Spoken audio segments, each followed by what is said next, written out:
तो सबसे पहले बात करते हैं आज के स्मैकडाउन के बारे में। आज के स्मैकडाउन में हमारे कोडी रोड्स करते हैं शो को स्टार्ट। वहाँ पर आते हैं हमारे सोलो सिकोआ। वो मांगते हैं कोडी रोड्स से एक रीमैच, एक चैंपियनशिप रीमैच। हमारे कोडी रोड्स ने उनको रीमैच नहीं दिया, तो टोंगा लोआ, टामा टोंगा और सोलो सिकोआ ने उनके ऊपर अटैक करना चाहा, लेकिन वहाँ से हमारे केविन ओवंस आए। उन्होंने किया सेफ कोडी रोड्स को, और हमारे कोडी रोड्स ने खुद से ही केविन ओवंस को एक मैच दिया बैच इन बर्लिन के लिए। हमारे केविन ओवंस मान नहीं रहे थे, लेकिन फिर भी कोडी रोड्स ने ज़बरदस्ती निक ऑल्डिस से मैच कंफर्म करवाया, और अब मैच हो चुका कंफर्म बैच इन बर्लिन में Kevin Owens versus Cody Rhodes for the undisputed championship. अब आप लोग क्या बोलेंगे इस मैच के बारे में कमेंट्स में ज़रूर बताएं। बाकी हमारे शो के ऊपर आज स्ट्रीट प्रॉफिट्स आ चुके हैं वापस। पहले बॉबी लैशली के साथ में आ रहे थे, लेकिन हमारे बॉबी लैशली तो कंपनी छोड़ रहे हैं अब, तो हमारे स्ट्रीट प्रॉफिट्स अब अपने पुराने अंदाज में आ चुके हैं वापस, और मुझे इनको देख करके काफ़ी मज़ा आया। आप लोग क्या बोलेंगे इनके बारे में कमेंट्स में ज़रूर बताएं। बाकी मेन इवेंट के बारे में बात करते हैं। हमारे टॉमा टोंगा बोलते हैं सोलो सिकोआ से बैक स्टेज कि आज रोमन रेंस अभी स्मैकडाउन पर नहीं है, और जब ये बात मैंने सुनी मैं तब ही समझ गया कि हमारे रोमन रेंस आने वाले हैं काफ़ी जल्दी वापस, कुछ ही मिनटों में। वहाँ पर हमारे सोलो सिकोआ आते हैं रिंग के अंदर, वो क्राउड को करवाते हैं एक्नॉलेज और कॉल आउट करते हैं रोमन रेंस को।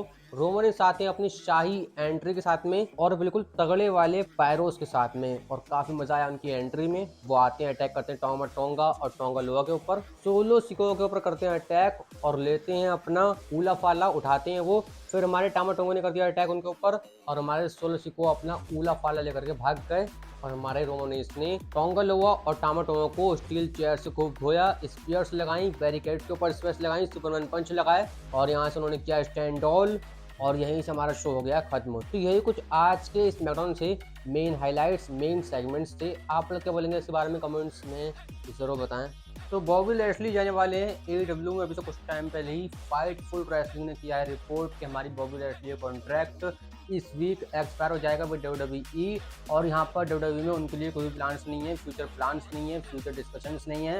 हालांकि जब से हमारे बॉबी लैशली की WWE को लीव करने की खबर आई है, तब से AEW में इसके बारे में डिस्कशन चल रही हैं कि हमारी बॉबी लैशली को कैसे लाया जाए AEW में। तो वहाँ पर शायद से हमारी बॉबी लैशली काफ़ी जल्दी हमें AEW में जाते हुए नजर आने वाले हैं। अब आप लोग क्या बोलेंगे बॉबी लैशली के AEW में जाने के बारे में कमेंट्स में जरूर बताएं। अपडेट नंबर 2 हमारी सेथ फ्रिकन रॉलिंस के बारे में। तो आज से 14 साल पहले 14 ईयर्स अगो आज ही के दिन हमारे सेथ रॉलिंस को WWE वालों ने साइन किया था अपने कॉन्ट्रैक्ट में, और वो तब से लेकर के अब तक WWE के साथ में हैं और बवाल कमाल धमाल मचा रहे हैं अभी तक। आप लोग हमारे सेथ रॉलिंस को थैंक यू बोल सकते हैं इतने सालों तक हमें लगातार एंटरटेन करने के लिए। तो रोमन रेंस हमारे पहले बेबी फेस थे, हमारे विंस मैकमैन उनको सही से बुक नहीं कर पाए एज अ हीरो, लेकिन वो वापस आते हैं 2020 में as a heel, as a villain, और वो वापस आते के साथ ही बवाल मचाते हैं 4 साल। और वो अभी हाल ही में WrestleMania 40 में हारे हैं अगेंस्ट कोडी रोड्स अपने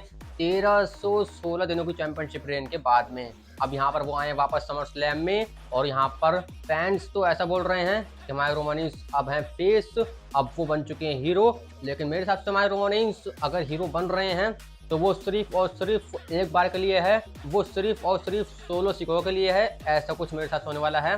हमारे रोमन रेंस सोलो सिकोआ को हराने के बाद में शायद से दोबारा से बनेंगे हील, शायद से दोबारा से बनेंगे विलन, शायद से दोबारा से बनेंगे हील ट्राइबल चीफ, और फिर वो जाएंगे अगेंस्ट कोडी रोड्स, और वो दोबारा से कोडी रोड्स अपनी चैंपियनशिप लेंगे, और फिर वो बनेंगे न्यू अनडिस्प्यूटेड WWE चैंपियन, जो कि उनकी खुद की चैंपियनशिप है।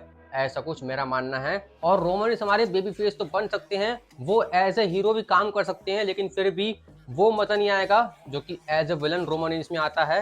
रोमन रेंस हमारे विलन में काफी अच्छा रोल निभाते हैं, काफी अच्छा रोल करते हैं। अब आप लोग क्या बोलेंगे इसके बारे में? आप लोगों के हिसाब से हमारे रोमन रेंस हीरो ज्यादा अच्छे हैं फिर विलन? कमेंट्स में जरूर बताएं। अपडेट नंबर 4 और लास्ट अपडेट है हमारी Roman Reigns versus Cody roads के रीमैच के बारे में, Roman Reigns versus Cody roads के पार्ट 3 के बारे में। तो समर स्लैम में हमारे रोमन रेंस ने पॉइंट आउट किया था रिंग की तरफ, जहां पर हमारे कोडी रोड्स भी थे, सोलो सिकोआ भी थे, और हमारे कोडी रोड्स ऐसे चैंपियनशिप लेकर के खड़े होते हैं। अब मेरे हिसाब से हमारे रोमन रेंस कोडी रोड्स को पॉइंट आउट कर रहे थे, लेकिन फैंस ऐसा ही बोल रहे हैं जो कि वहां पर स्टेडियम में थे कि रोमन रेंस ने हमारे सोलो सिकोआ को पॉइंट आउट किया है। अब मेरे हिसाब से हमारे रोमन रेंस कोडी रोड्स को पॉइंट आउट कर रहे थे, क्योंकि हमारे कोडी रोड्स भी काफ़ी चौड़े में खड़े हुए थे और वो भी रोमन को देख रहे थे और रोमन भी उन्हें देख रहे थे। तो शायद से मेरे हिसाब से Roman versus Cody roads part 3 काफ़ी नज़दीक है।